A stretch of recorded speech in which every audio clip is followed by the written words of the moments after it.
साथ बचाओ बजाओ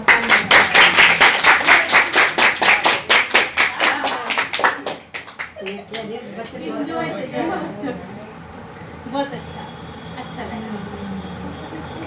तो इसमें आप देख रहे हैं शिव और शंकर में अंतर है, ये दोनों एक नहीं है।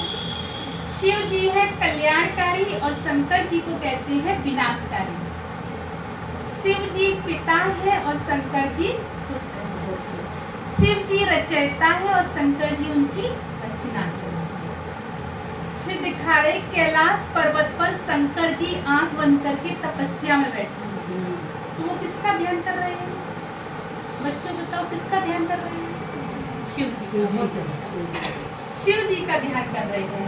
अगर वो दोनों एक ही है तो वो ध्यान किसका कर रहे हैं? माना अलग अलग है तो वो शिव जी का ही ध्यान कर रहे हैं, ध्यान अवस्था में लीन है। तो अब आप देखेंगे जब शिवरात्रि आती है, भले आपके घर में ये शंकर जी का फोटो रखा हो, लेकिन आप जल किनके ऊपर चढ़ेंगे? शिव जी के ऊपर। कि हमें कहीं पिंडी मिल जाए तो हम शिवरात्रि को व्रत अपना खोल ले, पूजा कर ले।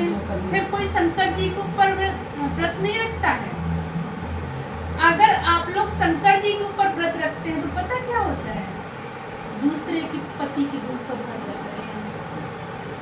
अब शंकर जी भी कह रहे हैं हमारी तो है पार्वती, अब कोई दूसरे की पति के ऊपर व्रत रखे वो नाराज नहीं होगा ना? तो आपकी पूजा संपन्न होगी। शिव जी के ऊपर ही व्रत रखना है। फिर हम शिव जी के ऊपर क्या क्या चढ़ाते हैं? बेर चढ़ाते हैं, गन्ना चढ़ाते हैं, और क्या चढ़ाते हैं बच्चों? धतूरा। और क्या चढ़ाते हैं? बेलपत्र चढ़ाते हैं, और मेगी चढ़ाते हैं, और बहुत अच्छा फूल चढ़ाते हैं, बेलुआ चढ़ाते हैं, दही चढ़ाते हैं, तिल चढ़ाते हैं। ये सारे सामान हम चढ़ाते हैं। तो बेलपत्री का वास्तविक अर्थ तो आप लोगों ने जान लिया कि 3 श्रेष्ठ पुत्र हैं, इसलिए हम बेलपत्री चढ़ाते हैं। फिर चढ़ाते हैं बेर। बेर होता है वो शिव जी के ऊपर चढ़ाते हैं, और बेर को हम खाते भी हैं। जो अंदर गुठली होती है हम फेंक देते हैं। तो हम करना क्या है? हमें बेर की जो भावना की गांठ अपने अंदर रखे हैं वो हमें शिव जी के ऊपर चढ़ाना है। वो बेर खा के शिव जी को कुछ नहीं करना है, वो चढ़ाना, वो चीज अलग है चढ़ाना। लेकिन जो ईर्ष्या, द्वेष, नफरत की भावना हम अपने अंदर रखे हुए हैं वो हमें शिव जी के ऊपर चढ़ाना है। फिर हम गन्ना चढ़ाते हैं। गन्ना का जो छिक्कल होता है बाहर का वो निकाल देते हैं, रस वाली चीज चढ़ाते हैं। तो हमें भी अपने शरीर के भान को भूल के, आत्मा समझ के, रसदार बन के उस परमात्मा के ऊपर चढ़ जाना है। तो भगवान खुश होगा या नहीं होगा? बताओ बच्चों, होगा खुश? क्योंकि अगर बच्चे माँ बाप का कहना मानते हैं तो माँ बाप खुश होते हैं कि मेरा बच्चा बहुत अच्छा है। और बच्चे उल्टे सुल्टे काम करे और माँ की तारीफ करे तो माँ क्या कहेगी? ऐसी तारीफ मेरी ना करो बेटा, लेकिन समाज में उल्टे काम करके ना आओ, यही तो कहेगा। तो भगवान भी कहता है तुम अच्छे कर्म करो, मेरे बताए हुए रास्ते पर चलो, लेकिन ऐसे गंदे काम ना करो। सुबह शाम अगरबत्ती लगाने से कोई फायदा नहीं, लेकिन गंदे काम ना करो, दुनिया को दुख ना दो, मैं अपने आप तुम्हारे ऊपर खुश हो जाऊंगा। ऐसा ही है। तो हमें रसदार बन के शिव जी के ऊपर चढ़ना है। फिर हम धतूरा चढ़ाते हैं। धतूरा कितना जहरीला होता है और वो शिव जी के ऊपर चढ़ाते हैं। कोई ऐसी बातें होती हैं जो अभी सुनाओ शाम तक हम भूल जाते हैं, तो उन दोनों में क्या अंतर है? गलत बात है तुम्हारा, अच्छी बात है तो कब भूल जाएंगे, और कोई गलत बात कह दे तो दिमाग पर भूलता रहेगा। सही बात है। तो हम 2 प्रकार से उस चीज को सुनते हैं। और फिर जो मेरे यूज की चीजें नहीं होती हैं उनको दिल से सुनते हैं। दिल से कहते ऐसी बात मुझे दिल में घाव कर गई। और कोई ऐसी बात बोलता है जैसे मम्मी ने कहा पढ़ाई पढ़ लो, तो हमने कहाँ से सुना? दिमाग से 1 घंटा में भूल गए मम्मी ने क्या कहा था, खेले गिल्ली डंडा बहुत चला गया था, भूल गए ना। तो हमने हमने वो बात कहाँ से सुनी थी? दिमाग से। दिमाग से सुनी हुई चीज उड़ जाती है और दिल में सुनी हुई चीज दिल में बैठ जाती है, इसलिए वो हमें सालों साल याद रहती है। अब मुझे ये आना चाहिए कौन सी बात हम दिल से सुने और कौन सी बात दिमाग से सुने। जो मेरे यूज की चीजें होती हैं उनको हमें दिल से सुनना है, और जो मेरे मतलब की बातें नहीं है उनको दिमाग से सुनना है, तो हम सदा फ्री रहेंगे। कई लोग क्या करते हैं, जो मेरे यूज की चीजें नहीं उनको दिल से, और रात में वही बातें हम सोच गए, दिल में इतनी तेज दर्द हुआ, पसीना निकला और हम अटैक के शिकार बन गए। उससे नुकसान किसका होगा? और मेरा पैसा खर्च, समय बर्बाद, मेरा परिवार खराब, शरीर खराब, कितना बड़ा नुकसान हुआ। आंधी एक सेकंड के लिए आती है और आपके घर में कितनी गंदगी फैला है। और यहाँ पे आंधी आ जाए, बच्चों बताओ, आंधी आ जाए, एक मिनट में आंधी आ गई तो घर को गंदा कर गई, और यहाँ आंधी आ जाए तो बर्बाद कर गई, सीधे करेगी ना। यहाँ दिमाग में अगर नेगेटिव संकल्पों की आंधी आ गई तो जीवन बर्बाद कर देगी और घर को भी बर्बाद कर देगी। इसलिए हमें संग दोस्त से अपनी बहुत ज्यादा संभाल करनी है। कहते हैं संगत से गुण उपजे, संगत से गुण जाए। तो हमें कैसी संगत करनी? अच्छी करनी है, तो हम अच्छे बन जाएंगे। बुरे संग का रंग लगा तो गिर पड़ेंगे, नीचे गिरेंगे, ऐसे गिरेंगे जो उठ नहीं पाते। हाथ पैर का गिरना नहीं, किसका गिरना? किसी की नजर से गिर जाना, किसी के व्यवहार से गिर जाना, जो उठ नहीं पाते। क्योंकि नए नए बच्चों में क्या होता है, अधिकतर गिर जाते हैं अगर संगत अच्छी ना मिले, तो उससे मेरा जीवन भी बर्बाद हो सकता है। इसलिए हमें संगत का भी बहुत संभाल पढ़ाई जाती है ना। तो मेरे अंदर जो काम, क्रोध, लोभ, मोह, अहंकार 5 विकार हैं, जो गीता में बताए हैं, ये नरक के द्वार हैं। श्री कृष्ण जी ने भी अर्जुन से कहा, ये काम, क्रोध, लोभ, मोह, अहंकार जो नरक के द्वार है, इन सबको भूल छोड़ तो एक मेरी शरण में आ। तो मेरे अंदर जो काम, क्रोध, लोभ, मोह, अहंकार नामक विकार हैं, उन सबको मुझे परमात्मा के ऊपर अर्पण करना है।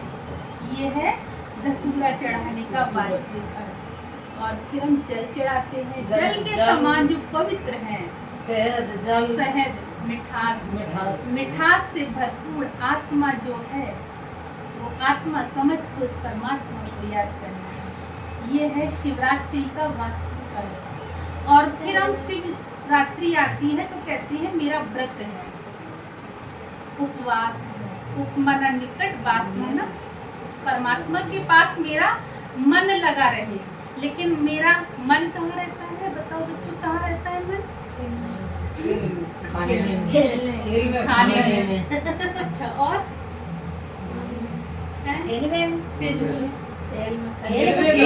खाने में। हमने तो सही बात बोल रहे हैं बच्चे। कहते हैं मेरा व्रत है, लेकिन मेरा व्रत खाने में रहता है कि ऐसी सुबह चटपटी चीज बनाए जो जीभ भर जाए। और शौक में क्या व्रत रहे, व्रत में सब रह रहे व्रत का शौक रहता है। तो हमें व्रत रखना है बुरी बातों का। किसका रखना है बेटा? बुरी बातों का, कि हम किसी की बुराई नहीं करेंगे, ये भी तो एक व्रत है। किसी को हम दुख नहीं देंगे, ये भी एक व्रत है। किसी को हम उल्टा नहीं बोलेंगे, किसी को हम दुख देने वाले बोल नहीं बोलेंगे। ये व्रत है या नहीं? बताओ, है व्रत। अगर हम इस व्रत को रखेंगे तो परमात्मा खुश हो जाएगा।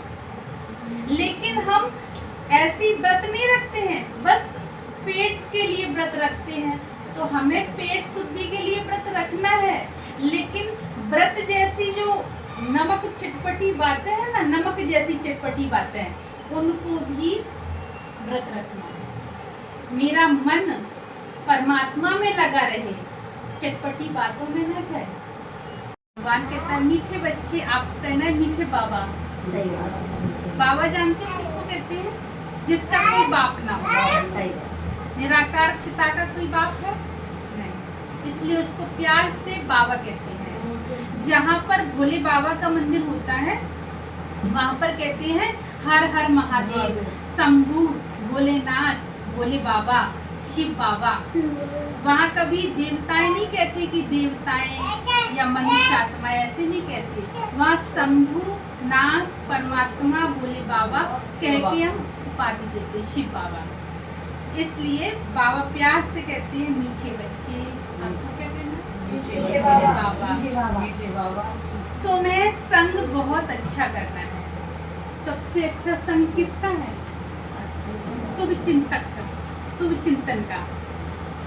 जब मेरी सोच अच्छी हो, सोच हमारी अच्छी है, तो हमारा इससे बड़ा कोई शुभ चिंतक है नहीं। तो सोच में ही कूड़ा भरा है कि हम पढ़ेंगे नहीं, हम बड़ों का सम्मान नहीं करेंगे, ये क्या है, हम बहुत होशियार हैं। तो इससे बड़ा हमारा कोई विरोधी हो सकता है नहीं। तो हमें अपनी सोच को पॉजिटिव बनाना है। पॉजिटिव बनाएंगे तो हम सदा हैप्पी रहेंगे। कैसे रहेंगे? हैप्पी। हैप्पी रहना अच्छा लगता है, उससे हमारी प्रोग्रेस होती है। प्रोग्रेस जानते हो? प्रगति, हम आगे बढ़ते हैं। देखो इससे आपको क्या फायदा होगा पॉजिटिव सोच से? एक तो आप जो भी चीज पढ़ेंगे आपको याद हो जाएगा। एक ही लगन में जब हम कोई कार्य करते हैं तो वो चीज हमें बहुत जल्दी से याद हो जाती है। और दूसरा, सुबह जब हम 4 बजे उठते हैं, कौन कौन बच्चे 4 बजे उठते हैं? नहीं, पढ़ाई के टाइम 4 बजे उठते हैं। जब हम पढ़ाई के टाइम 4 बजे उठते हैं तो सुबह जो हम याद करते हैं वो कभी भूलते नहीं होते, ये है ना। तो उस समय हमारी एकाग्रता बढ़ जाती है, याद की हुई चीज हम भूलेंगे नहीं। सुबह उठने से ये फायदा होता है, और हम अच्छे से भगवान को याद भी कर सकते हैं। उनकी याद में ही आपको पढ़ाई करनी है, और आपको याद किया हुआ आप सालों साल तक भूलते नहीं हैं। तो याद करने दो प्रकार से याद किया जाता है। कोई आपको ऐसी बात सुना दे जो आप 10 साल तक भूलते नहीं को कुसंग बुद्धि को तुच्छ बुद्धि बना देता है। अपना संग अच्छा रखना है, पॉजिटिव एनर्जी रखनी है, और सदा अपने बड़ों का कहना मानना है। आज का प्रश्न है, अभी तुम बच्चों को कौन सी उछल आनी चाहिए? उत्तर है, तुम्हें सभी को ज्ञान का पैगाम देना है, सबको समझ देनी है। अगर किसी के अंदर समझ आ जाए तो वो ठोकर नहीं खाएगा, ठोकर खाने से बच जाएगा। काजू बादाम खाने से ताकत नहीं आती है, काजू बादाम खाने से हिम्मत नहीं आती है, जितनी ठोकर खाने से हिम्मत आती है। सही बात है, गलत? एक बार ठोकर लगे अपने आप बुद्धि एक बार फेल हो जाओ, होश आवड़े उड़ जाते जिंदगी भर। कहते अब हम लगन से पढ़ाई पढ़ेंगे। तो हमें अपने पास पॉजिटिव एनर्जी रखनी है। पॉजिटिव एनर्जी कहाँ से आएगी? यहाँ से आएगी। अंदर से उस चीज का स्वरूप बनना है कि मैं आत्मा शांत स्वरूप हूँ। जैसे कोई आपको कहे बर्फ खाओगे तो आपके अंदर क्या आएगा? गर्मी आएगी, ठंडी आएगी ना, ठंडा ठंडा लगेगा। इसी प्रकार जब ओम शांति बोलते हैं तो ओम शांति माना मैं आत्मा शांत स्वरूप हूँ। हमारा स्वधर्म है शांति। किसी का गुस्सा है स्वधर्म? गुस्सा तो नहीं है कि कोई रोज कहे हमें गुस्सा करना है, मैं गुस्सा के बिना नहीं रह सकता हूँ। सब कहते हैं शांति के बिना नहीं रह सकते, हमें शांति चाहिए। सही। जैसे अभी बच्चे जब शोर मचा रहे तो पहले शांति से रहने में बहुत शोर करते हैं। इससे पता चलता है आत्मा का स्वधर्म है ही शांति, इसलिए हम लोग शांति मांगते हैं।